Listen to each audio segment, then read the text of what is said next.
All right. Headphones. All right, we're back with another episode, but first the sponsors. Head over to www.johnbartoloshow.com for a complete list of the sponsors listed there. Go support the show by supporting the sponsors. I want to give a shout out to a few of them now. Blackwater Ammunition, Volquartz and Firearms, 221B Tactical. I want to shout out Gallotech and Rhino Metals for the awesome layout in here. Appreciate those guys. I got a special guest today. I'm excited about this. Like I said, there's a whole bunch of sponsors. Go check them all out. I had a special guest today. People used to confuse me for him. He's not me. And he is a real person. This is going to be exciting for some people. We got the one and only Rads Arms. Now everybody knows who you are. Pull that mic close so everybody can hear the similarities. Just talk right into it. You are a real person. Now people see who I am. Now people know who you are. Dun, dun, dun. We were talking about that earlier. It took a while for people to figure out who you were, but you were laughing about a certain individual that was like, I have a picture of you. Oh, yeah, trying to expose you to the dox. To dox you. Isn't it kind of funny how in an industry we're so repulsed by people doxing people that they still came back and tried to dox you? Yeah, they're afraid. Pull the mic close. Keep it close. They're afraid. Yeah, they're afraid. I mean, people are afraid they're going to get their face out there, exposure. But, I mean, I went and posted the pictures myself, read my story. Oh. You know. And then you see that individual in person, and they don't say anything at SHOT Show. They say nothing. That's always the classic move. But explain, everybody doesn't understand what Rads Arms is and the spoof page that you built, but it became a little bit of a thing around the industry to, disinformation and whatnot and fun. You created a page that was just really out of nowhere. What made you do it? Well, it started at first, I got tired of seeing the same old, meme stuff. And then I started doing memes that were videos. But then I was really paying attention. No one was paying attention to the industry where people were just taking advantage of the industry. They were using the industry to make money, but not, pushing any Pro 2A stuff. And no one says your page has got to be political or you got to get deep into that. But if something's happening federally or in a state somewhere, you got to talk about it. You can't just keep collecting all this money and getting a paycheck making this stuff.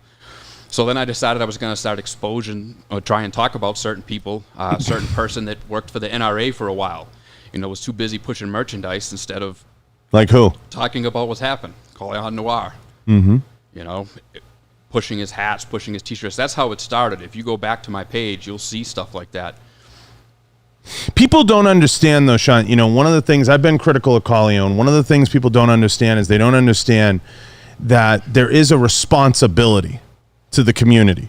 Part of the reason I started the show was to build awareness in different communities and put more people in front of gun walls, because that's what it's all about, is to get people talking, coming out of the closet a little bit, right, about being a Pro 2A supporter, but doing it in a way that isn't like QVC. Yeah, yep. Here I am, let me show you. So I tried to make it like a fun, casual conversation, but I think common sense would dictate everybody in front of the gun wall is pretty much pro-gun.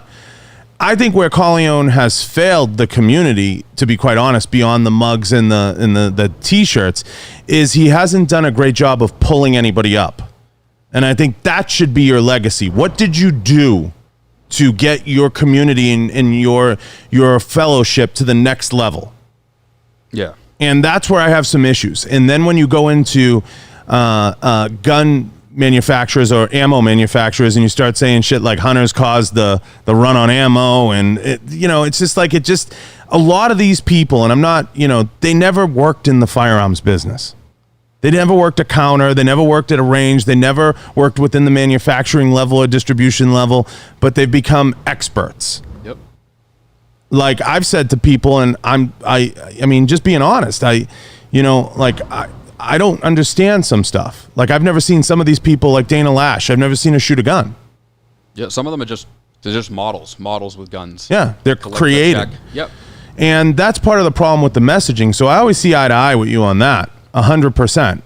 And I think that there should be some level of responsibility, my opinion. But you've done such a great job pointing at it and kind of saying, this is doing it in a funny way. Well, some of the big ones that bother me too are people they'll defend these people. For example, like Hickok 45. He's legendary, but he's just a giant 1-hour commercial on YouTube. Every gun is great. Everything he touches is great. But if you make fun of him, his clan shows up and they start ripping you apart. It's like you're making fun of their grandfather. How dare you? Yeah, I mean, the guy says the same thing about everything. He's a hand job, and people love him. He can do no wrong. You buy the same piece of shit gun, it doesn't work, but he tells you it's fucking great. Yeah, but don't you think a lot of those review guys are going to kind of phase themselves out of the market in some way? I see it. They've started to. They have started to. There's a few left that. There'll be a few left on the table, but after that... Because there's high cheese in those reviews. Like, it's cheesy as fuck. Yep. You know, and I think Hickok, it's more like he's built a really nice repetitive model for him, and he's got that whole Hickok 45 here. I just happen to shoot these lovely little brass seeds, you know? Every video is exactly the same. I have federal, this is like gold, you know? And I think with some of these guys, they weren't good. They just got lucky in the beginning when when gun stuff, before it really was getting censored on YouTube. These guys were early to the game. And the big change was when audio and video came in. Yep. And as audio and video came in, it weeded out a lot of the fakers that really weren't. They were just photos. Yep. Is really what they were. They were empty shells. They were just, we're going to post a photo. And I think now, if you're not on audio and video, it's hard to take you seriously. You know what I'm saying? Like, you can't just post a picture and be like, fuck him. It doesn't work anymore. Yeah, no, you can't. No. You know? I mean, these guys are just a video version of the magazines that everybody used to laugh at. Right. You know, advertising whatever the new item was. You all know it was paid. Now, I obviously think some of the stuff you've put out is genius and hilarious, and it shows that you have your mind wrapped around media creation and understanding media. How is it the NRA and NSSF got it so wrong with media, in your opinion, and how they used people like Corleone and Dana? I mean, they kind of do the same old tired. It's the same old tired argument from those places. It's the same old thing. Noir was great before NRA, but I don't think they let him be him when he was there. That's fair. I might agree with that. Because if you watch his old YouTube stuff, he was very outspoken, very, very good about that. And then he seems to be better now, almost as if he's disconnected from them. Mm-hmm. Yeah. I felt they kind of had their agenda, and this was like, he had like a script. Yeah. You know? Yeah, I think what was a little, funky with him is like he hosted his own show and he won his own contest. You know what I mean? Like, there's some weird ego stuff there that you can't quite get your arm around, but I agree with you. I think in the beginning he was thought-provoking, but like you said, it was a lake, now it's an ocean. Yeah. And now we're seeing like who can swim in the ocean versus the lake. Yeah, I mean, there's some good out there too, like Kerry, Stilettos and Shotguns. Mm-hmm. Very informative. Yep. Mm-hmm. Awesome. Yep. Always in on it, goes live all the time, talks about what's going on. You know, you can tell she's not paid. Everything she does is great. Yeah, I agree. There was another one I talked about was the Dakota My Air thing that you posted on.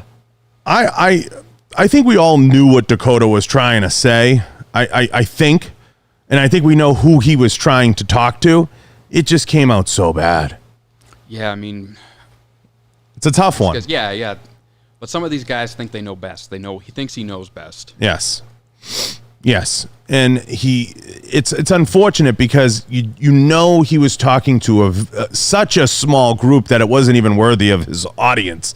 He was talking about 8 people, 7 people, really. No, but you shoot yourself in the foot by saying something like that, just like Tim K with the got to be 21 to buy a rifle type stuff. Yeah, the Tim Kennedy stuff is more like he put his boots in his mouth multiple times. And he's doing it again right now, supposedly. Supposedly. That was that. We don't know. It's an unverified story. Do you want to say it? It's unverified for the record. Yeah, no, I don't know. I know he's there in Afghanistan, but all the stuff's popping up now. We'll see. It's one of those things that's going to be interesting. But you've done a bunch of videos that kind of take you through the ups and downs in the industry, and they're interesting because they're quick hit pieces, like walking around SHOT Show and some of the things I actually bought one of your guns that you picked out. I believe this was a certain piece. This was the Finger Blaster. Yeah. 5,000, I believe. Yeah. Oh, the Hooker Slayer 5,000. This is just the Finger Blaster. The Finger Blaster. But I had to have the Finger Blaster, so we'll check it. It's safe, but I don't know if you've had a chance to try the Finger Blaster since SHOT, but I just want to hand it over to you. And it's for the record, it's a 2-barrel 22 dual fire 2-finger revolver. That's a mouthful. Yeah. Oh yeah. So, and you find these pieces and do this stuff, but did you ever think somebody would actually buy one? Yeah. I mean, it's different. It's neat. But it's fucking weird. So what constitutes, before we get into some of the good stories in dirt, what constitutes something that would interest you to do a video? Like, how does it pop in your head? Usually something that's tacky or cheesy or gimmicky, stuff like that. Like the sham wows of the gun industry is really what it comes down to. That's how I look at it as. Now, when you have someone in mind or a video in mind, because I imagine it works both ways, right? Do you sit on the content, the actual, like, without the voiceover? Do you think of the voiceover, or do you have the voiceover before the content? I usually think about it, but a lot of times I shoot from the hip. Right. And a lot of those are first takes. I roll with it. It's a first take, and I just post it. Some of them do well. Some of them don't do well. It's so great. What's the one you feel is the best one you've done? Because I think the SHOT Show review is the best one. But SHOT Show one's pretty good. I did one for Dixon Flannel. That one was pretty good. Yeah. I think, obviously, those are fun ones. And I don't think people ever mind, right? When you do it in a way that it's a little bit like Mad Magazine, I don't think people mind. No, I don't. I've never got any negative feedback from anybody. Because I've hit people. I've hit, like, TJ over at Tactical Shit. I did those guys. The Man Spot. Yeah, but he loves it. I've done the Gat Man. I mean, those guys, they all get a kick out of it afterwards. Yeah. Or they'll share it. Like, I know the Man Spot, he'll share it. Because it's like a Saturday Night Live type, like, yeah, just a skit, you know. I don't make it's it a personal. bit. Yeah, I don't make it personal. It's not nasty about it. It's a bit. Now, a little known fact that people probably have figured out between Shawn and I chatting, of Mr. Rads Arms, chatting, probably figured out we're from the same area, roughly. But to clear it up, that is a heavy South Shore accent, and I happen to have a North Shore accent. And so people understand the difference. I think mine's a little more softer and his is a little harder hitting. I would think is a fair thing. Yeah, that's a little more Ted Kennedy. I got a little more Ted Kennedy in me. It's a little more that way. But people don't realize there's something unique going on with Boston, and especially in the gun industry and in the New England area.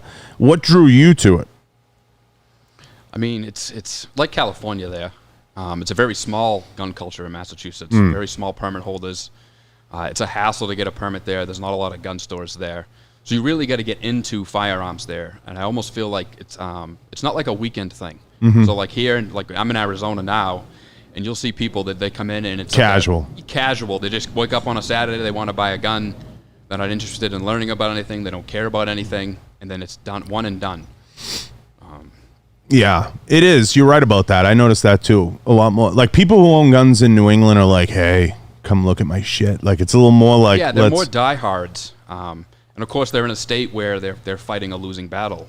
And you have the old gun industry there. You have you have brands like you have a lot of the older brands that have been around.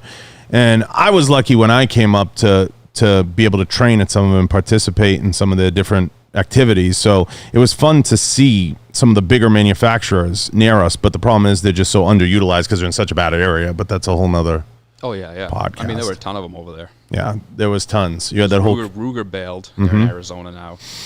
Yeah, it's a very tight culture, and there's a lot of great guys in it, and it's filtered into the industry. And there's been several meme pages and several other things that have sprouted out of the area that that are really funny that people don't know anything about, that are involved with a lot of the different things. So I got a huge, like, Tack Soup was known to be someone from early on. Yeah, early on. Yep. And early Instagram was pretty nasty for the gun industry. Like if someone didn't like you, it was nasty. I always get a kick out of it though that these dudes. So these people like to call me a simp because I'll stand up for some girl or something. That's White on knight. Instagram. Yeah, the white knight, right? But they love to smash that like button. And with some dude with muscles and a tattoos and an AR, he might not be able to shoot. He doesn't even know what he's doing. But because he's a dude with muscles and tattoos, they smash the like button. But if it's a chick, they're jealous and they're like, I should have that gun. Why does she get that free gun? It's not fair. Well, it's because the gun industry has become this dick measuring contest, and I think there are some people that have been done dirty in it, and I think there are some people that you get that unbridled hate for no reason at all, which is pretty interesting. I think by and large that's going to happen no matter what as you grow, and some people have been byproducts of their own fame and have done very well. Are there some people that you think have gotten a bad rap through it all? Not really. Anyone that comes to mind that maybe shouldn't have taken the heat that they took. Maybe I think everybody's been fairly discussed. Yeah, I think across the board, everybody's been hit at some point. You know, I think there have been a few passes given. I think there's been also there's certain pages that are behind the scenes Mm-hmm. that are another big follower page. I won't say who, but probably about maybe 1 million followers. Big gamer too. Okay. I know that person gets left alone, Mm-hmm. never made fun of, and if it is, it's like a real joke. You know, not nothing personal like all the other ones. Yeah. But I think some of these pages will warm up to the meme pages to avoid being attacked. They warm up to them and they kiss their ass. They give them dirt and they avoid being on that hit list. The trading of dirt is what interests me the most about your DMs. Yep. I can only imagine some of the horse trades. I just want to say for the record, I've never traded dirt. Have I? No. No. I don't think that I have. I've never traded dirt. I would never do that because I just don't care. But there's reasons. My ability to care has gotten less in recent years. But it has to amaze you how people scramble, right? The scramble drill when they come to you. Oh, yeah. It's a shit show sometimes. Don't post that. Post this. Now, is there anyone that you don't want to necessarily say their name, but that has been more or less protective of their own identity? Not really. A lot of them, most people are pretty open once you start talking to them, which is weird because you're on a platform where you really don't know anybody. So there'll be some people are open. But no, most of them are pretty good. But there's a lot of fakes out there too. So you don't know who you're talking to. You don't know. Some of them, the same thing. They're trying to save their own skin from being made fun of or lose stuff like that. Yeah, I think for the most part, everybody has been fairly discussed. I don't think that there's many stories. I think there's a lot of stories that weren't that exciting that I think people made exciting. That's a fair statement. A lot of them. That you kind of get to hear the real truth, or you get to hear it from each side, and then you mash it together and come up with your truth, and you're like, it's not that great. Yeah, like what was that chick that the butthole one?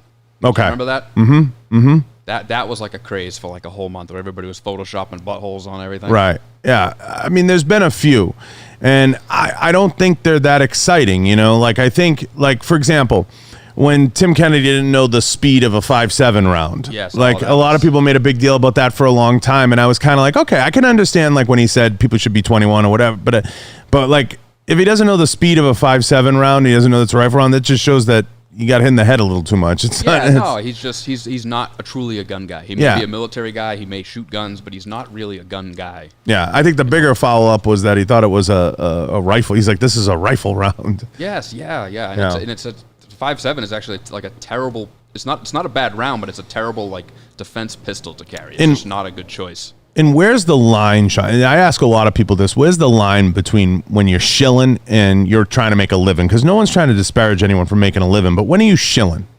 The big ones I would say like discount codes, stuff like that. Or my thought of a shilling is if you wouldn't buy the item yourself, then you're shilling it. If you won't purchase it, if you wouldn't walk out one day and just purchase it, then you shouldn't be selling it.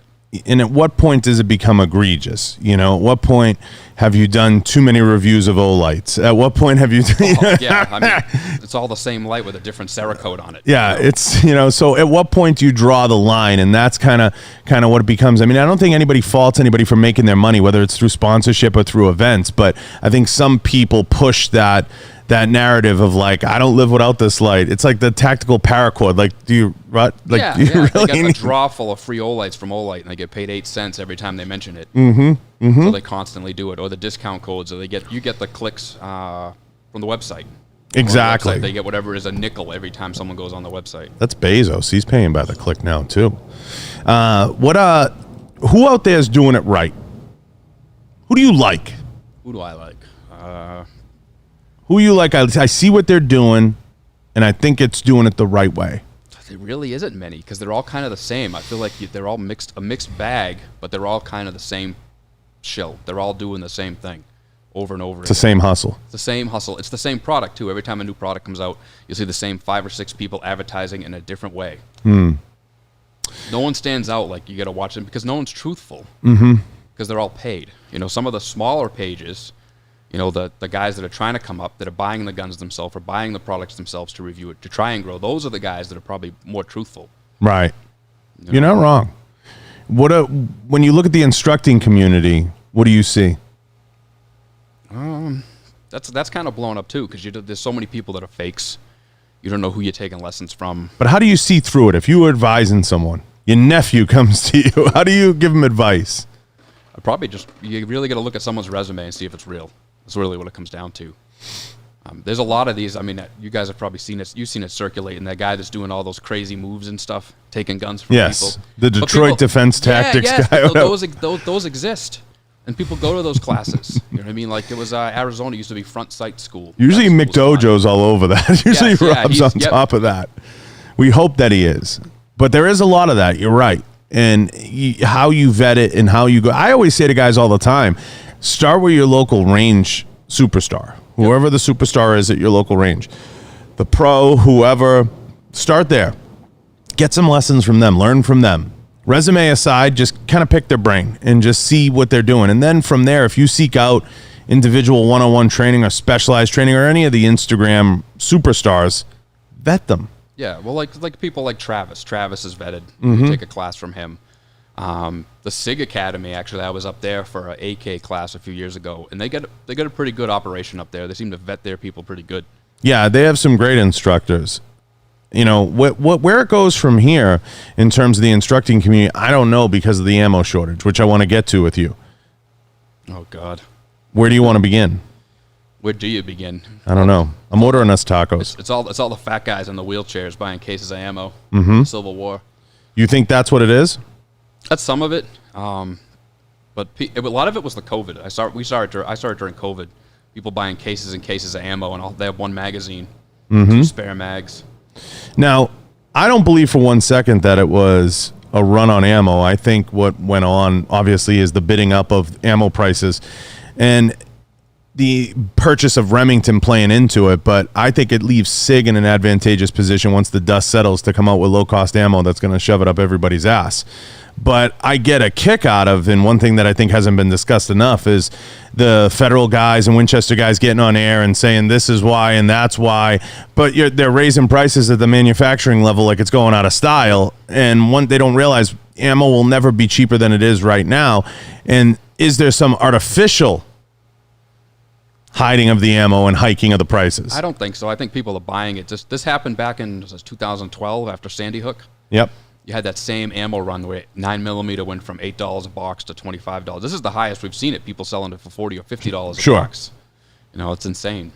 Now, I don't know how it ends or if we come out of it, but ammo's starting to come back around. But I think the dynamic's going to change forever because I think Winchester and Remington, Federal are all getting smart to going direct. Yep. And understanding that. I also think some of these companies, once they realize people are willing to pay over $20 a box of ammo, $30, $40, the day of the $7 box of 9 is gone. Yes. It's gone. I agree with that. 100%. Especially with the import ban now, stuff like Wolf ammo not coming in anymore. So they don't have to keep it cheap anymore to compete with this steel case stuff. Right. I think the ammo industry's in a lot of systemic risk right now because I think the next thing this administration eyes is a tax on ammunition. Yep. That's what I think. That's what I feel. But I asked you this earlier, and I wanted to get into this. Do you think now with the NRA show being canceled that the NRA is salvageable? I don't think the NRA has been salvageable for 20 years. I think it's just a moneymaker. They line their own pockets. Gun policy seems like the only one that does anything.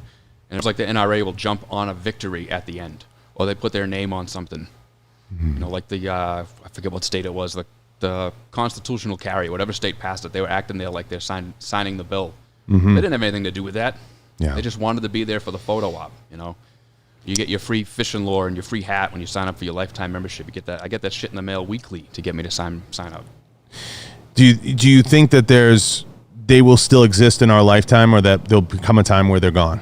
No, I think they'll exist. There's way too much money involved. Yeah. They're just that's what they are, a moneymaker. It amazes me, Shawn, and when I look at these shows, and I know you've walked around them and talked to the people, it amazes me when you go to some of them how poorly run they are and how poorly done they are. And like SHOT Show, for example, it's the only industry-wide show you go to that there's like no desire to see any speakers. There's no desire to do anything upstairs. You don't actually learn anything. Everybody just kind of walks around and says hi.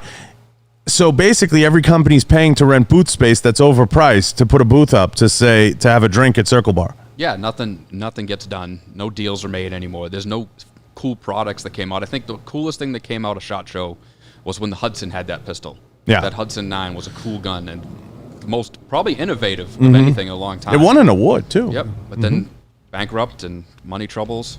Yeah, I mean, my issue with it is there's 100 ways it could be done better. Yep. And there's almost no online presence. There's almost an air of like I keep saying, too many old white guys. It's just the industry's in a position where the gap, and I've talked about this 100 times, the gap between 25 to 45-year-olds and 55 to 65-year-olds is so big right now. Is so big, and understanding media and how to connect with people. You go around and you talk to some of these brands and they're like, all they have is Instagram. They've never been on TikTok. They've never been on anything. They don't know anything exists. Do you ever find like an issue with, like, do you ever talk to brands or people and you're like, what the fuck? Well, I mean, I'll give you a good brand, for example. Colt, for example, right? They came back out with their revolvers, the Cobra, the Python. Well, they dropped the Python, 6 months ago, or SHOT Show? They had a huge opportunity during The Walking Dead. That gun was the main gun of the show. Didn't do anything with it. Had an opportunity to make that gun instead of the Cobra. You could even release like a kit with it, with the Rick Grimes hat or something. Anything. But I don't know who's running like their marketing or who's behind that. So let's release this old revolver that no one gives a shit about. It's and like, then wonder why we're going bankrupt. You know, they don't get out of their old ways. Unfortunately, the people that buy Colt Cobras, they're all dying. There can be plenty of used ones on the market, original ones. You know, it's not something that people want. Even the Python's a cool gun, but you had that opportunity where the advertising was being done for you by this massive TV show. well, it's because, Sean, they don't understand. They don't understand what free media really is and what it means and the value of it. So there's still a battle between you and the companies to even explain that, like you're saying, and that's a struggle. Yep. It's amazing to me, but that's a struggle. But I mean, there are a couple companies that did it good, like Taran. He does it good. The John Wick movies, I think his guns are in the Transformers, just like Salient. I think the Salient guns are in the Transformers movies. They got the right idea of, using that product to get it in the movie. People see that. Yeah, and use it. Yeah. And use it. Truly use it to your advantage, like you're saying. Like, come out with a special edition, come out with that. But there's like I said, a huge gap in the people that are making these decisions in the back rooms. They're not listening to their other team members sometimes, and there's a lot of that going on. So it causes a logjam of ideas because there has to have been that idea pitched in Colt at some point. It had to have been. If it wasn't, you have to fire the whole staff. Yeah. I mean, you really have to fire the whole fucking staff. I mean, if somebody didn't suggest that, and Colt, if you're listening, get your head out of your ass. But I just did a post about, I just did a LinkedIn post.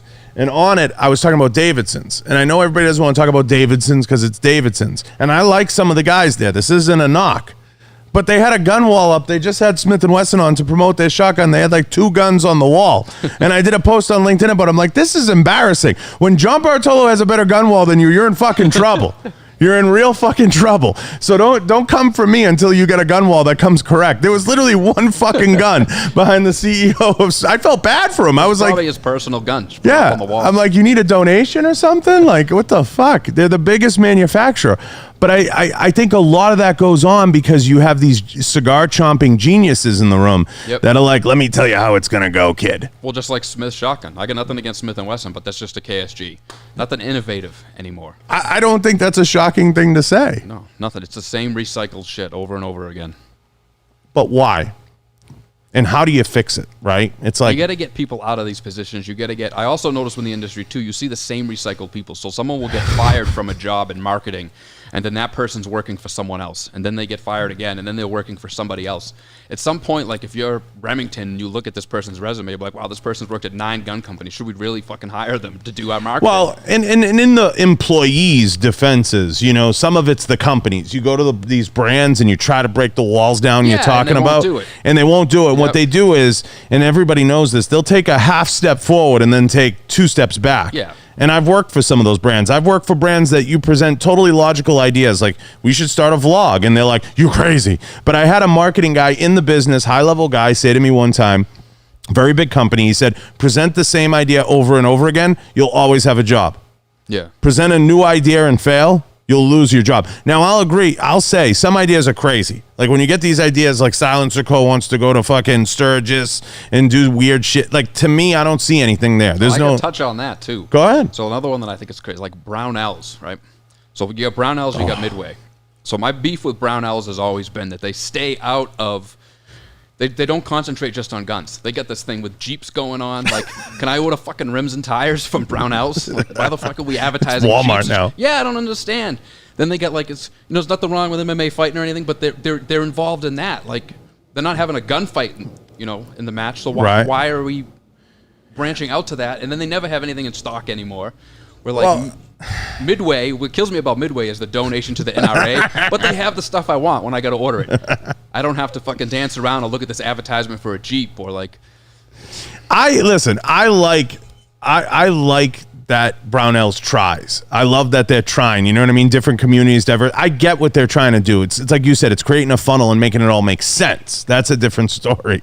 Yeah, I mean, they got some cool innovative products coming back out with like the AR 180 and stuff. I like their Brownells exclusives too. They do some good stuff.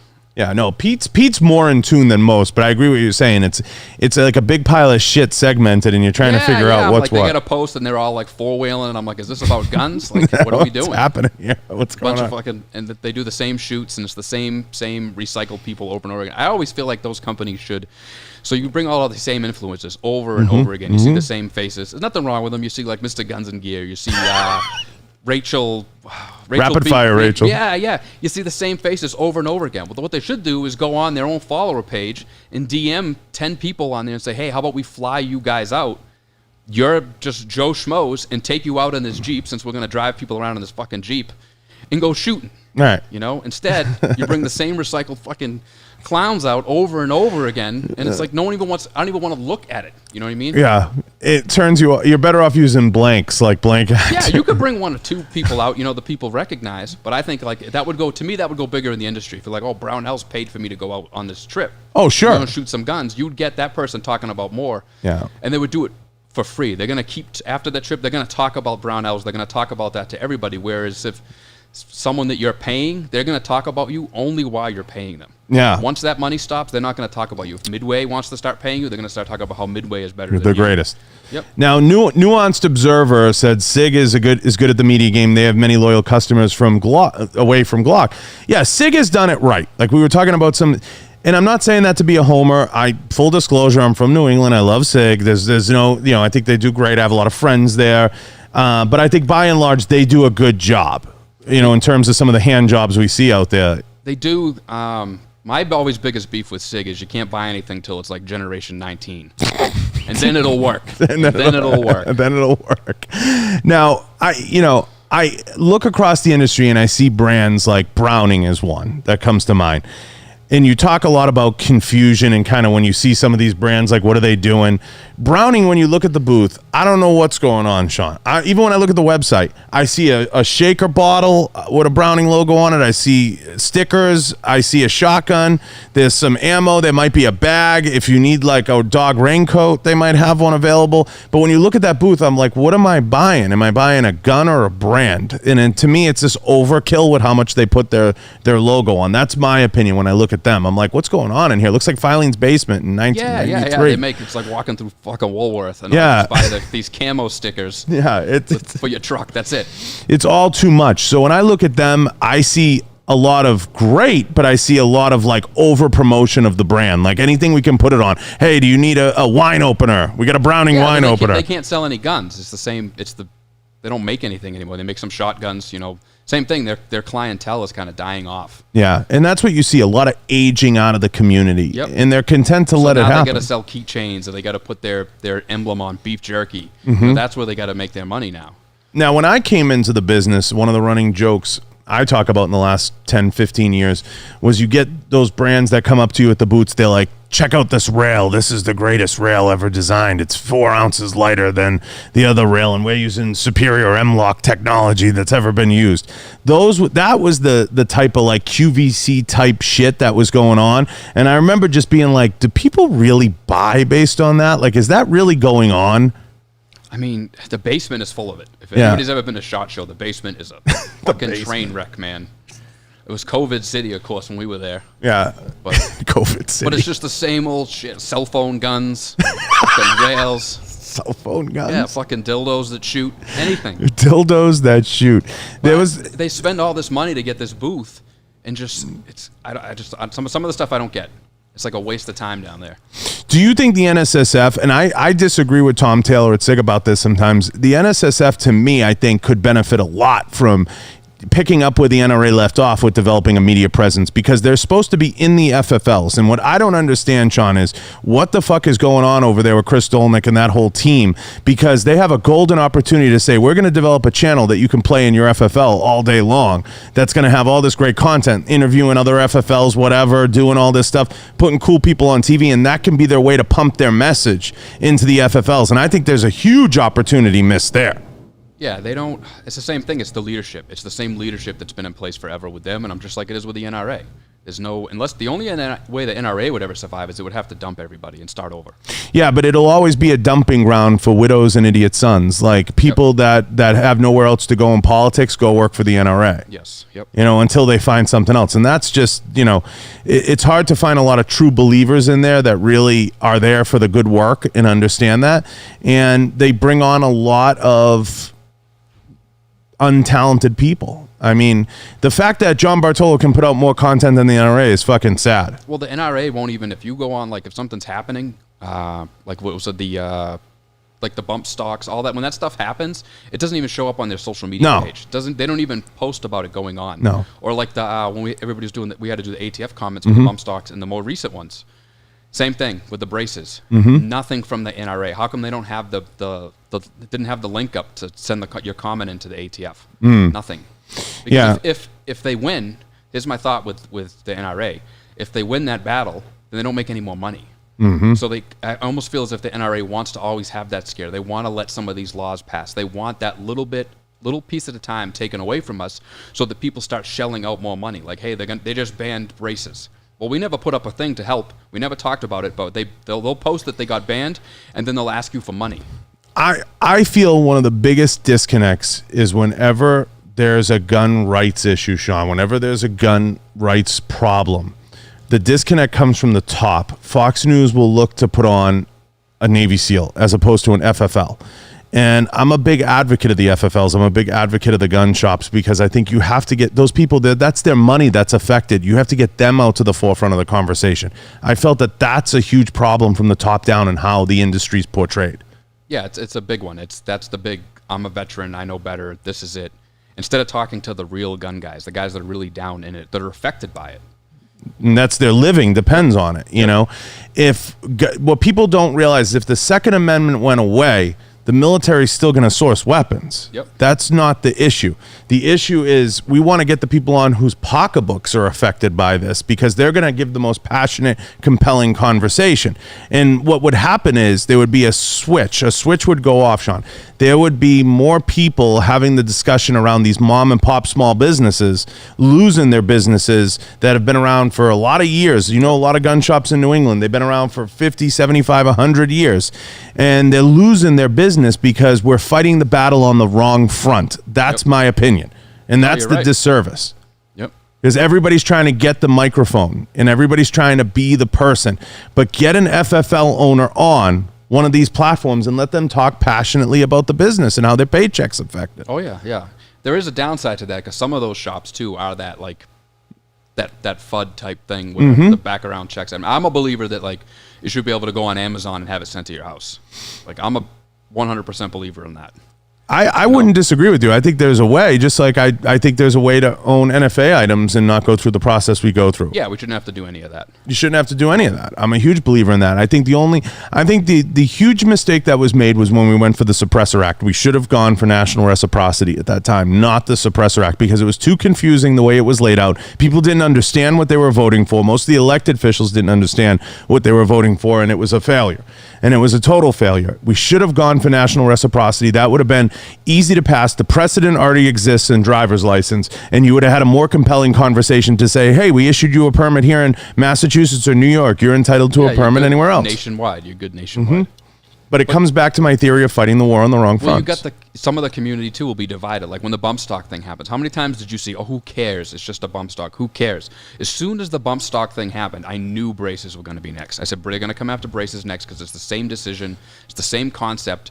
But I would say half the community was like, who cares about the braces? I mean, about the bump stocks. And that wasn't the point. It wasn't the bump stocks, sure, yeah, they're dumb. Who cares? It's the point that they're going to make it illegal, something that's not shouldn't be illegal. And now they can do that with anything. Once that precedent was set, they did that. And then people were like, oh, we'll give up the bump stocks and we'll get our national concealed carry, or we'll get the Suppressor Act. And none of that happened. Yeah. And now we're at the front where we're going to lose braces. And I'd be willing to bet they don't let you keep them. Well, you know the number one reason why we're going to lose pistol braces? Because I'm going to get to that part of the conversation where we're going to lose. But we're going to lose pistol braces. There's no doubt in my mind, for a number of reasons. The NFA doesn't get the money for the $200 SBRs anymore. It's all about money. Because who's buying an SBR when you can buy a pistol? Yep. Who? No idiot is. Yep. So what's going to happen is they look at the numbers. Hey, why aren't we getting $200 tax stamps? Here's why. Fix. You know what I mean? Yep. And that's what they're going to do. They realize they're missing out on that money. But in reality, is that something even worth policing? It's not. It's really not. No, but it all started. Look at that new trigger. What's it? The FRT trigger now is under fire, right? That got approved.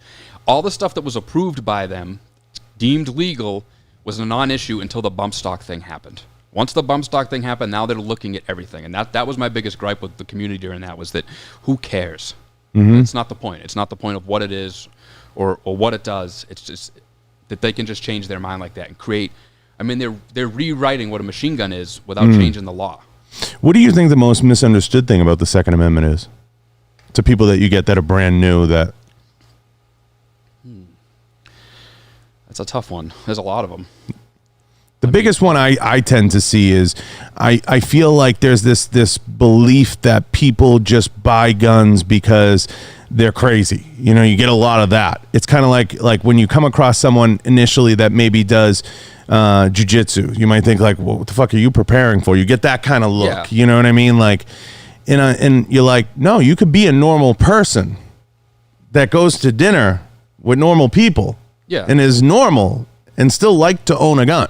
Yeah, there is that thing. People that own guns are labeled as whack jobs. Yes, I want to say. But I will say that like during COVID, you had people that didn't like guns buying guns. Oh yeah. I remember there was a guy that I was dealing with that wanted a shotgun and we didn't have any, and I said, I'll get you an AR, and he didn't want it. I don't want an AR-15 in my house. They're dangerous. I said, well, good luck to you then. You know, good luck.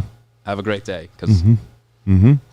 Yeah, I imagine during COVID you saw a huge influx, and I think that's why Biden has been a little cagey about going around the Second Amendment issue. He has been a little cagey since election because they don't know what's baked into those new numbers, and he doesn't want to make a huge pile of enemies. So originally gun control was like a major part of his agenda, and then COVID hit, and that kind of worked against them. But they have a lot of things working against them, and I'll get to why I think we're going to lose. But the number one thing working against them is the idea that they're going to be able to seize use the word seize these weapons when they want to defund police and they want to deball the military, but they're going to seize weapons from people, which is already a taboo issue. I don't see how that flies, but I'll get to why we're going to lose. If you want to touch on that. I mean, you're never going to seize them all. That's not going to happen. It's just too much. It's too much of it out there. Back like during the Clinton ban, it's a little different. The community wasn't the same. There wasn't so many people into it. It was kind of like a niche thing. It was a hobby or a defense thing. Now there's so much. I remember I mean, back even when I got into it, there were like 5 brands that made AR-15s. Now there's probably, what, 500? During Sandy Hook, when all these companies that were machine shops just started making ARs because there was money to be made. There's way too much of it out there. I can see them restricting stuff. I can see that happening, getting pushed through. I think we're going to lose, Sean. I think we're going to lose huge, and I'll tell you why.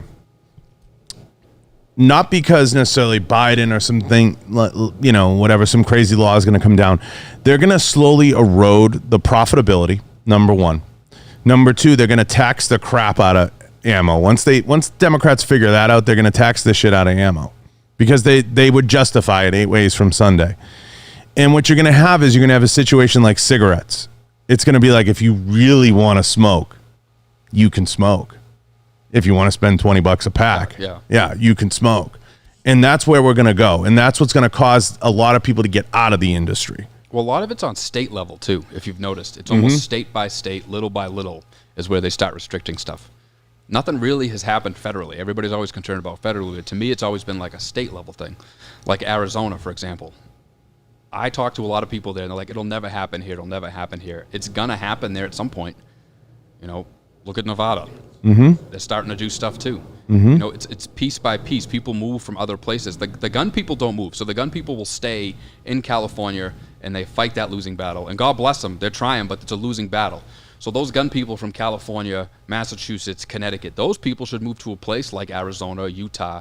Jersey's the worst, right? Yeah, but you leave there and go to a place like these other people do and keep it that way. Go together in some areas and keep the state that way. You think there's anything to be said about like creating like these gun safe havens, like the whatever they call them? Like, I don't know how they would work. I mean, I imagine it would just be like the weed laws. Yeah, that would be my concept. If you modeled it off of the marijuana laws, where it's illegal federally but legal in that state, I feel like if you mirrored that, the feds really couldn't do anything. I don't know. Yeah, I think I think there's something to it if you could say, like, within this 30-mile radius of, like, Elmira County or whatever the fuck it is, Nassau County, Essex County, whatever, you can open a gun store. You have a shell issue, you know. It's no different than, like, in Washington. Now you can fucking mainstream heroin on the side of the road. Yeah. Because they let you do it. Yeah, they don't care. You can't get arrested. You know what I mean? So, like, that's not legal federally, right? But it's legal there, I can do blow off the hood of my car on the street, and no one's gonna say shit. Oh, I could do blow on the side. But it's the truth, So if you took whatever that law is and you're that state, say Arizona, and you took that and modeled that, then that's what you could do to make it like a safe. Yeah, and that's what you'd have to do locally, like at the town level, at the city level. You'd have to start to come up with these ordinances the same way they did ordinances. Like in Massachusetts, one thing people don't know, there's like a wacky law. You can only have 10 rounds in the city of Boston, right? Yep. So you have to take, if you go to a gun range from the South Shore to the North Shore, you have to take 128 all the fucking way around to go up there and then connect. And it's this dumbest fucking thing you've ever heard in your entire life. So can I have 5 10-round mags? Yeah. Massachusetts is worse than California, too. People always say California's bad. California, it sucks, but you can still buy a gun. In Massachusetts, you can't even have a gun. There's people that arrested all the time driving from New Hampshire. They have a gun in their car. You see them arrested. The police are bragging about it. And I'm like, all this guy did was drive into the state. Yeah. He creeped into Methuen for 5 minutes or Drake it, and he's under federal indictment.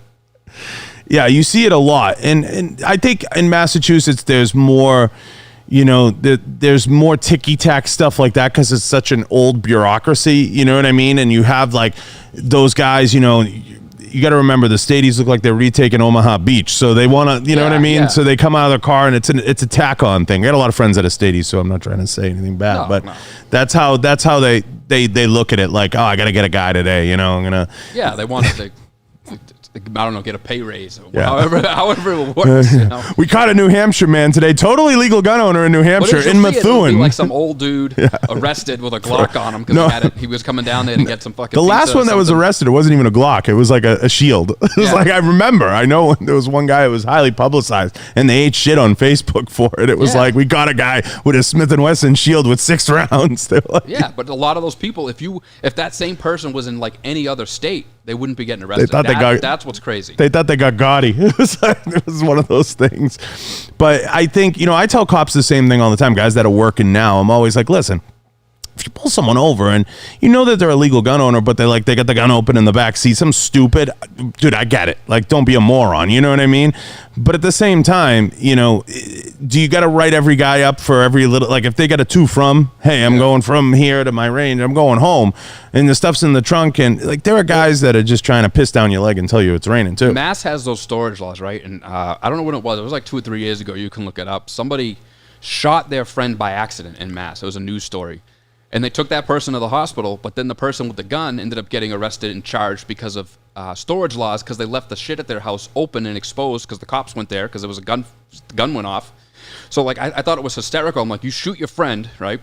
You got to get him to the fucking hospital, but hold on. Let me put all my shit away first and put all my guns away and lock them up, and then we'll go. Don't fucking die here in the living room. I'll take you in a minute. You know, you arrest the fucking guy, you know? Don't fucking die here in my living room. It's fucking hysterical. Like, I feel like that's his punishment enough. You just shot your friend. You're from Massachusetts. It's supposed to be the parlor. Yeah. My friend in the parlor, laying down. It's true, though. There's a lot of that.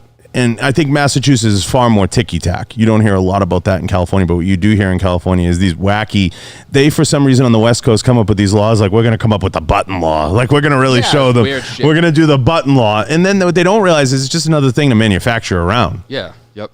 You know, we're going to come up with the bullet button. Yeah, they come up with, you can only carry a gun if you fucking wear Velcro shoes. You know, they come up with weird shit like that. Or the barrel has to be 45 inches long. Yeah. Where you're like, there's going to be people eventually walking They're around both with bad. It's a battle of what state is worse. yeah, Really, when it like comes down to telescopic barrels. A lot of people say VA. I'm not up on VA and what's going on there in terms of how anti-gun it is, but I know it's bad. A couple of people are saying Virginia, and I don't. It's getting there. Yeah.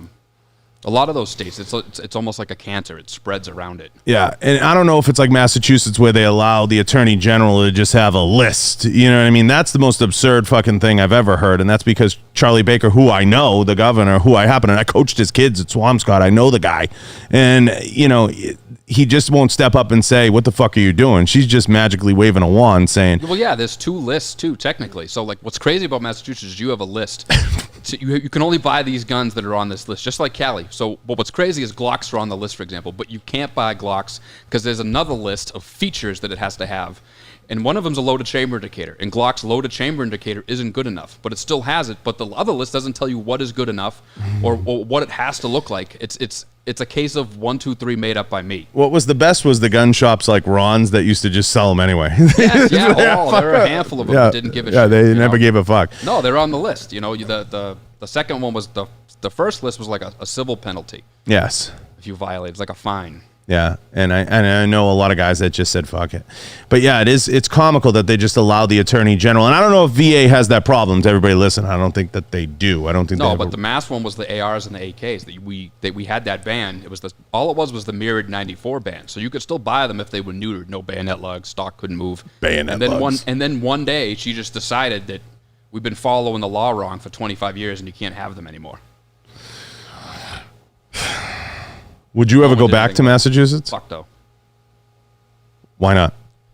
Well, there's a lot there. Not just the gun stuff, the housing market, everything there is just. I miss the food though. 100%. I don't know how you do it where you are. The pizza here sucks. Pizza, Chinese food, it's garbage. That's why you got to come to Vegas. Yeah, pizza here is still garbage. Yeah, it's not 100%. No, it's not 100%. Now, Rads Arms has slowed lately. The page has slowed down. We talked about this. Is there any plans to ramp it back up? I should. We got SHOT Show coming. The people want it. I know. Hopefully they don't cancel SHOT Show. I think they're gonna. I do too, but part of me doesn't want to walk around with a fucking mask on the whole time. I think they should cancel it October 1 if there's any doubt. Yeah, don't let... Just come out of the gate. They're not gonna. I know they're not gonna. People in here are shaking their head. I know they're not gonna. I don't think they will because they lost too much money last year. Yeah. There's too much money involved. I think it'll be just like now with the mask on, walking around Vegas. Everybody will have a mask on. And that's the worst part is because, like you said, SHOT Show, no one's there for this stuff. People are there for each other, to see each other, talk, shoot the shit. You're walking around with a mask on, I'm going to walk right by people that I know. Well, Blade Show this weekend will be a good indicator. Yeah. You have the Blade Show here. What's the gathering that's coming here? The 3rd and 4th or something like that, 2nd through the 4th, I think. So that'll be kind of, I'll go by that just to see. Yeah. And that's only like one floor. It's a small group, so it's not It's really kind of like elite knife dealers and shit like that. But that'll be a lead indicator. That'll kind of tell us what's going on, a little bit of a bellwether. So that'll be interesting. But I think the NSSF's in a lot of trouble, and I hope that they figure it out with SHOT. I don't know that they will, and I don't know that expansion is the best thing necessarily. Oh, we're going to do 97 floors in 4 different buildings. I think they would benefit more from cleaning up the basement. Yes, yeah. There's a lot of trash down there. Companies that are no. How do you draw the line, though? You got these companies that are just from China that are there just to look. Some of them are there just to look at other people's products, take pictures of them, and then copy them, clone them. I'll give you an example. Arms. Out of Massachusetts. They're known for like their sights and their slings. They're kind of a dying company at this point. They were early on for the rails. Oh, Troy. Dick Swan. He designed the 1913 rail out of Massachusetts. Yep. And they stopped doing SHOT Show because they would have these guys come to their booth, looking at their sights, taking pictures of them, every little angle, and the next thing you know, you see on eBay 6 months later, you see the clones and the fake shit. Mm-hmm. And that's a big part of that industry too. Everything's copied and cloned. Oh yeah, especially at like the flip up site level. Yep. At that level, oh absolutely. And the optics market's riddled with it. Oh, it's terrible. It's riddled with it. But I think there's more weight in doing the smaller type of tight knit micro events as opposed to doing these larger scale, SHOT Show type events. Because I don't think the money adds up. Because at what point, Shawn, like you're spending $5,000 to a range day or $10,000 to a range day. At what point do you look at it and say, this money in my hand is better spent at me doing my own event and flying somebody like you out or like whatever and doing it contained? Yeah. At what point? The math makes sense at some point, right? Am I right in saying that? And what's happening is too many of these types of initiatives are going to price themselves out. Like, it's expensive for a booth. I mean, it's insane. Yeah, I mean, look at SIG's booth. Look at the size of that booth. What does that cost them to be there for those days? And how much more advertising could you get out of doing a campaign? That's what I mean. You're not getting anything. And then what I get, this is my favorite part about SHOT Show. It's the old dudes walking around with the fucking milk crates on the wheels, like cutting in front of you, asking for patches. Patches, you guys got patches? Going in fucking people's pockets looking for patches. It's like... You're there for that. You know what I mean? The guy has an FFL out of his house, hasn't showered in like 3 weeks, smells like fucking shit, and he's walking around the place, running your foot over with a milk crate, chasing down some patches. Like, you need to start getting rid of that stuff too. I think they should just. I have a different theory. I think they should just open the show up and sell tickets. You could, but you get. Because you already have that element now. You do, but I think it would be worse. Now you're gonna get all the fucking Elmer Fuds rolling around. Fucking Johnny suspenders, smelling like shit. It'll be like a gun show. It'll be like beef jerky farts. It's fucking gross. And I don't want to be there for that. So I kind of like that it's kept to that, but I almost feel like they should start vetting it. Like, if you're that guy, like, hey, show us that you actually order some shit from the distributor. You know what I mean? You're not just ordering the new Browning shotgun for yourself to get it at a discount. Show us that you're in your fucking grandmother's basement and you're just buying stupid shit. But I think if you, so hear me out. I think if you opened it up and you sold tickets to it, if you said we're going to charge 50 a head or 100 a head, $1,000 a head, whatever, doesn't matter. Keep them out. But if you said $100 a head gives you all access for the week, the way I see it is the money can weed out some of the bullshit too. Because what happens is you get too many people that know the ticket's free. If you know the ticket's free and you show up, you just get a ticket. Most people do. You're buying a hotel. If you know you have to buy a ticket on top of that and you just do it as a ticket thing, it'll weed out a lot of the pikers. Because, like, I'm not going to buy a ticket to that. Well, you got to buy a ticket. You got to stay at a room. Unless you stay at Circus for like $6 a night, it's expensive. I mean, I stay with SHOT Show. I'll stay at the Venetian. I just didn't stay at the Venetian one year. I'll never not do it again. Fucking, it's worth the whatever. Or the Trump, because there's no casino. Well, no, see, I like the Venetian for one reason only: be able to go upstairs and take a shit at like 2 PM and not have to use that nasty ass fucking bathroom in there. To me, that's worth $3,000 all day. 3 days, $3,000 to go upstairs and take a shit when I well said. That's cannot argue. Thought. I cannot argue, but I think pricing it a little bit and creating an atmosphere where it's a pay-to-play game, I think would weed a lot out, and I think people would approach their booths differently because they'd want to create an experience. I think it would too. I mean, SHOT Show used to be about doing business, Yes. It used to be going there with cash in a fucking bag and doing deals or doing. You can't even get to these booths because of there's guys like that, right? There's guys there that just Johnny Suspenders. Yeah, they just want to touch shit and look at shit, but I want to place an order or I want to make a deal where you go say to the Lipsy's booths and you make a deal where you buy 100 M&Ps and you get 10 of them for free. Those are the deals that should be happening. But instead you got these fucking guys in the way, these hand jobs walking around with their fucking milk crates clogging up the place. So your idea to fix it is similar to mine, but I think downsizing, charging, and clean, or if you keep the system you have now, you have to police the ticketing. Yeah, they don't. You can have too many guests. They've gotten a little better with it, but you can go like, I can bring you as I can have like 6 spouses. I'm bring you as my spouse. Bring all your friends and everybody's walking around. Yeah, everybody's walking around. With the little trackers now. I wonder if they'll have the trackers again this year. It's so true. You're not wrong in saying it.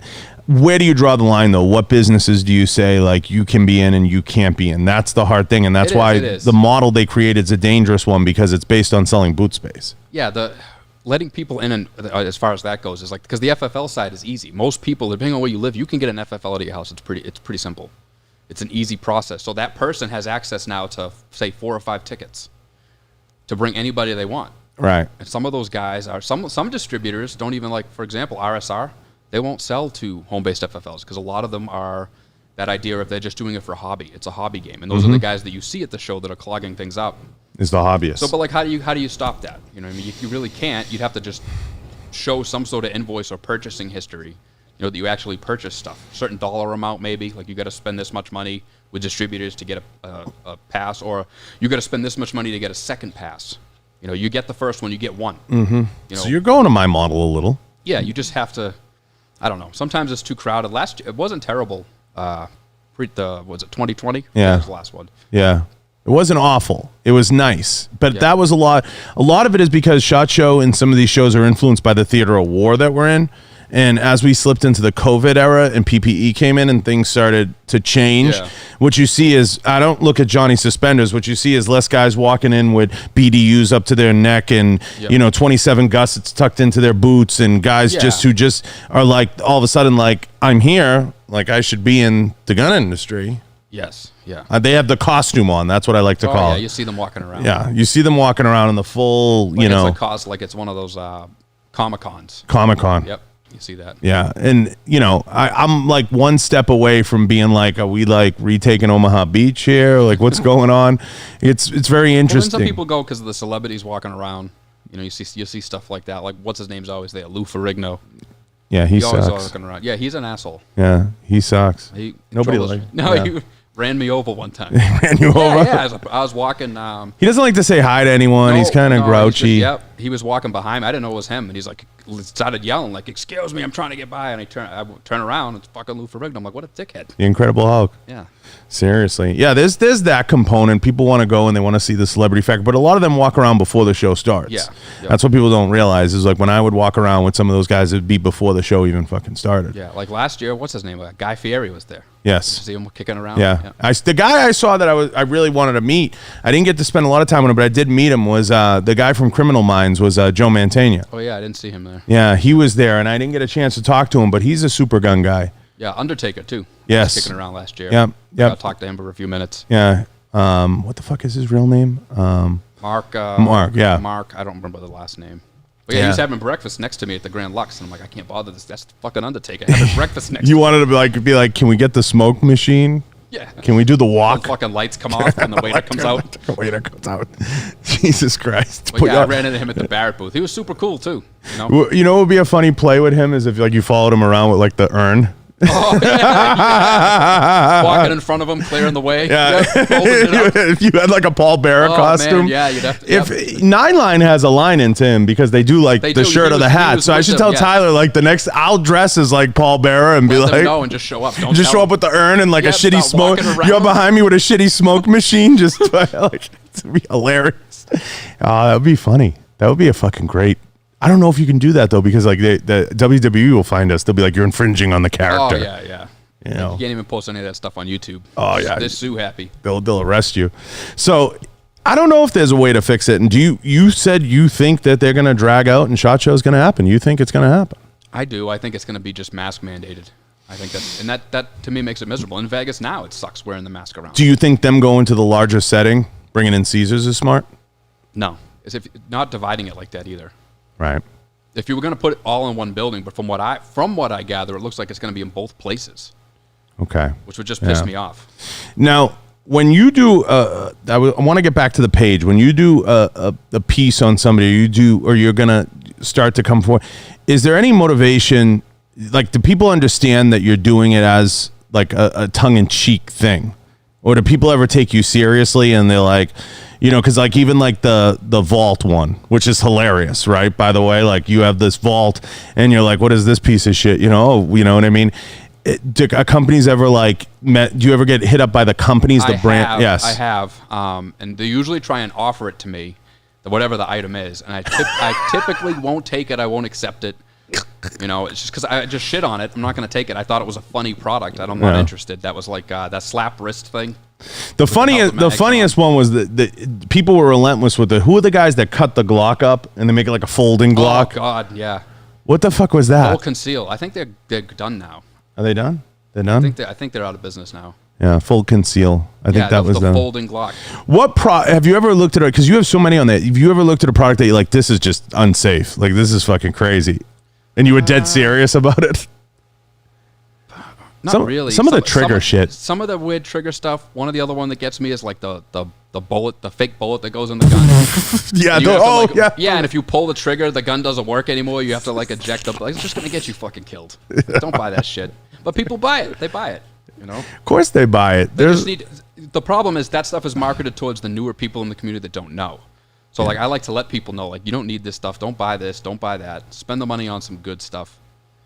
Yeah, I think some of them are really hokey things that I think haven't been properly tested, or at least no one's been honest with them about the real application of it and what it means or what you're doing to the person that has to maybe use that, and they don't understand the stresses involved. Like some of them are a little too complex and a little ridiculous. That nutsack thing that goes in the front of the gun. But that like locks in place. I forget what that was, but that was funny. But the same thing. It's like someone's breaking into my house. I'm trying to get this off. Now I'm being raped in the ass, and I still can't get my gun out because this giant nutsack won't come off the end, and they're still gonna load it. Right. Like, I never understood it.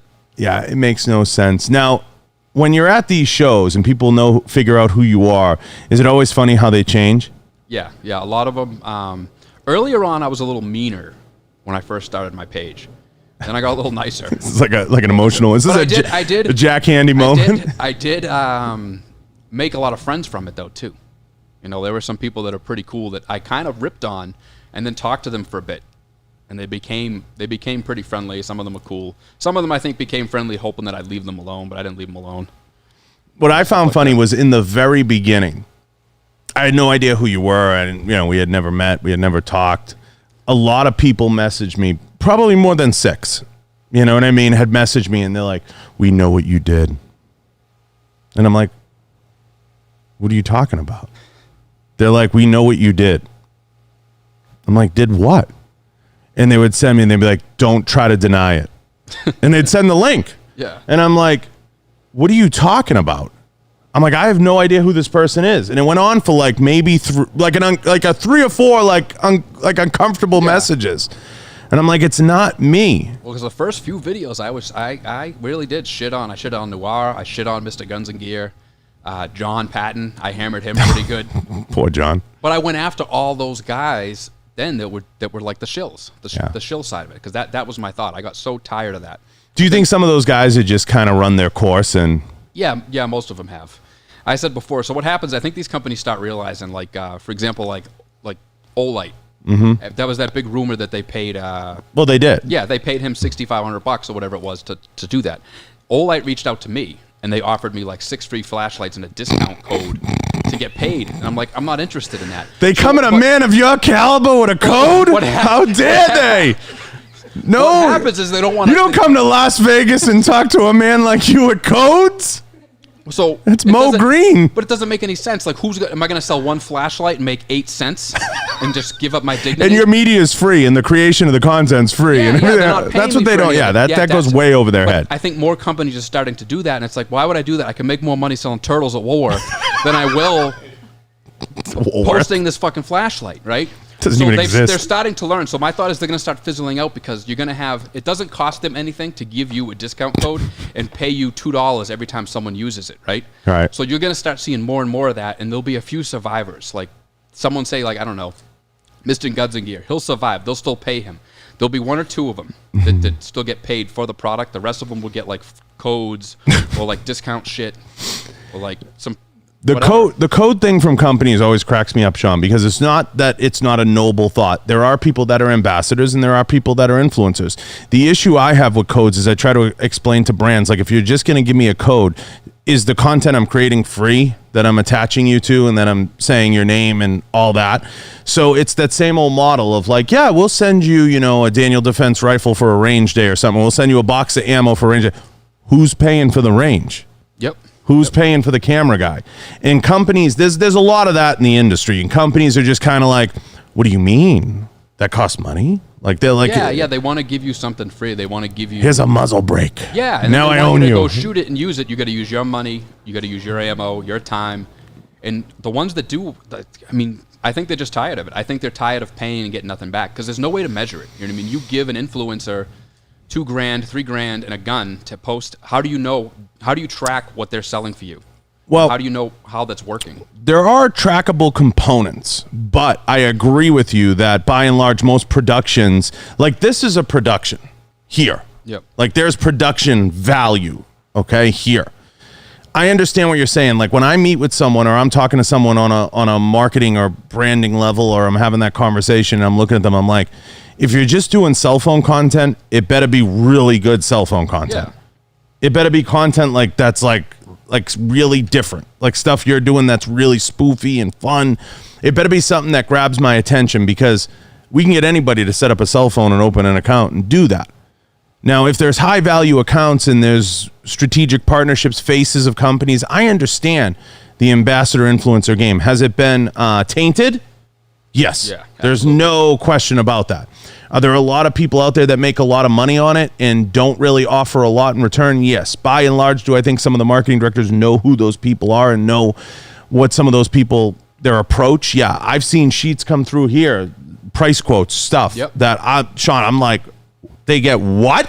Yep.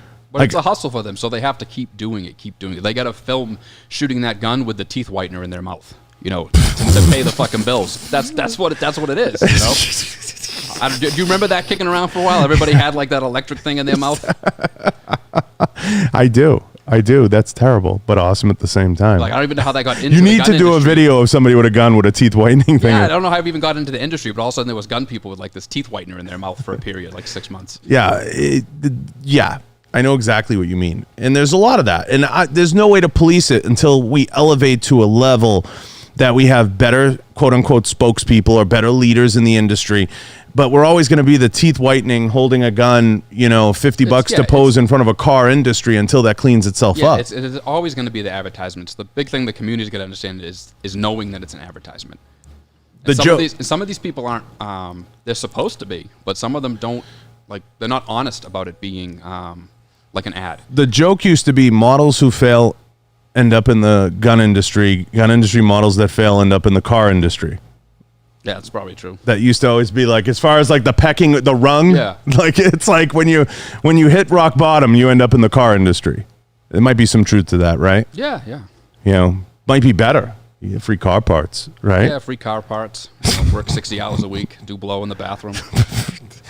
Yeah, I can see where it's all going, and I think too. Now, I think it'll elevate. I think from a media standpoint, it'll elevate, because as the restrictions and everything come down, Shawn, I think what you're going to see is a lot of people kind of flee out of the business. We're not, we're going to a place now where you may not remember, but before, like we were in a theater of war before Afghanistan, 10 years we were in Afghanistan? Yeah. Is it 10 years, right?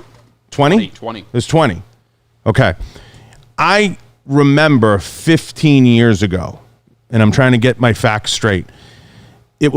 Everybody was overseas. It was high time to be overseas. That was a very influential component in the business, but it wasn't until that starts to die down that you're going to see the changes in the industry come. You're going to see more rational thought come into the industry in terms of products, in terms of innovation, in terms of having the conversation, because I think I think when you look at the black rifle type of marketing, that's not long and that's not sustainable. Because if I had $1 for every owner that said to me, all we need to do is have a viral video like Black Rifle. And people have to understand that was a very small, successful thing. And people don't get that. And that was one of the best things and worst things to happen in the industry. in many ways, because a lot of people started saying, we just got to be like Black Rifle. Yeah, but they started like turning their back on the industry too now. Some of the stuff I tell people all the time, they have nothing to do with the gun industry. No, nothing at all. They're just using the guns. They're just using the gun industry. They have nothing, and I don't mean that as a knock. They have nothing to do with the gun industry. No, I mean, the idea was genius. It was a genius idea. Super smart. Yep. All the credit in the world. And then there's been a handful of companies that tried to follow afterwards. Yeah, the same thing. And they did it the best. And they outbested themselves. They were so good. I mean, they literally built a monster. And that was, and they would admit this, that was a very finite way to market. And that was they captured a very unique moment at the time when guys were coming back from their first, second, you know what I mean? It was a very unique moment they captured. And that's very hard to duplicate, what they did. They were shot out of a cannon. Has it wavered since? Back then, though, too, they used to crush a lot of pages that would make fun of them or call them out on stuff. Yeah, they would have like a little army to go after people. They were very brand protective. Yeah, very brand. Yep, very brand protective. Have there been any other spoof pages you've been in contact with or you've talked to that you disagree with or you get into battles with? A lot of them, really. Philosophy? No, it's I don't. So a lot of them, I won't shit on certain people, and because I won't do that, I'm called names, or they'll want to shit on me, or I stand up for if I white knight for somebody, then all of a sudden now I'm being memed by those very people. You don't necessarily white knight openly though. No, typically I don't. No, I've never. There's certain lines I think that get crossed once in a while, and I don't care who it is. What are some of the lines? I mean, like, do you remember early Instagram when they were putting like girls' heads on like porn videos and like crazy shit like that? Like, you don't know that person. You don't know how it's affecting that person. Some people can take it. Some people can take it, no problem. Other people, there's a lot of pages that disappeared that I remember back then. People that were influencers. Tons of them. Yeah, they're gone. They got ripped on like that for a month or two, and then they just disappeared. Yeah, there was a couple we talked about offline that they went at some people pretty hard. We talked about there was one person that they really went after. I think she was into jewelry or something. I don't even know. Yeah, we were talking about that, and it was like merciless. Like if I remember, it wasn't like a cool little joke. And in my head, I'm like, that person has a life. Yeah, that's what I'm saying, and they constantly have to see that. So you don't. I mean, it can affect them in a way you don't know. It's still real life. But is the line just putting a face on? I agree with you. I think when it becomes a personal shot, it's not, It's different, yeah. If you're making fun of what they're doing or what they're posting, but when it starts becoming personal or you start making things up about them, trying to spread rumors about them, stuff like that, then it becomes an issue. Yeah. Or if you wanted, like I said, I don't care about her, but like the butthole thing was with, what's her name? Swaney. Yeah. It's just, it's bad. Like those were personal pictures that somebody leaked. And everybody was posting it, and I never posted it because I just it was fucked up. I thought, well, it was what it was. But it's like that person has to deal with that and see that, right? Constantly knowing that's out there. Yeah, and I think when pages come at you and say, "Why can't you be a bully like us? Like join in." I think that's when it gets dicey. Like it's like, no, you already hit that piece. You know what I mean? I'm gonna go to the next thing. Yep. And some stuff is tasteful and some stuff is for you and some stuff just isn't. Like through the years, I've heard a lot of crazy stories and stuff come across my desk that people wanted to bring up about people or people wanted to say or people wanted to allude to. And I've learned in business and in life, you have to take each relationship as you take it. And that's really the only way. And if someone's man enough to sit with you and talk about all things, you have to take their truth in that situation, whatever it is, like you don't know that person making jewelry was how she made her living. Yeah. Yep. You know what I mean? She's just trying to feed her kids. And to me, that's where the line starts to get a little crossed. Yep.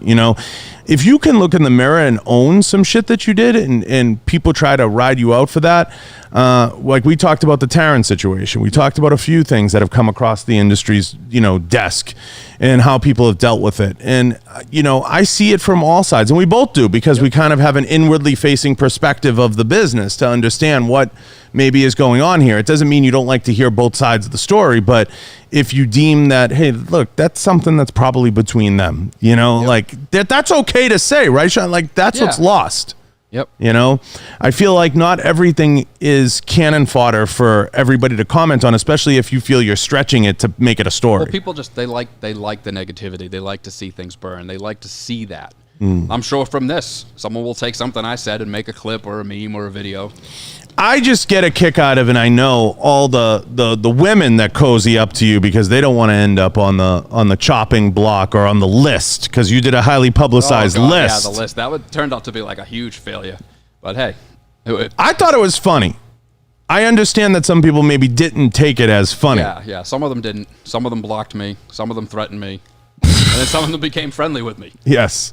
And I'm sure more of an overwhelming amount became friendly over time. Yeah, most of them did. Yeah, I think people have to take it for what it is. But it was just more about, like, you're making money from the community. At least post if something's happening. Right. You know, that's going to affect us. Right. Yeah. There's Even no a story post, anything like that. There's not a social responsibility. Yeah. You know, then listen. This isn't, we're not going to find all the world's answers today in one podcast, but we're pretty damn close.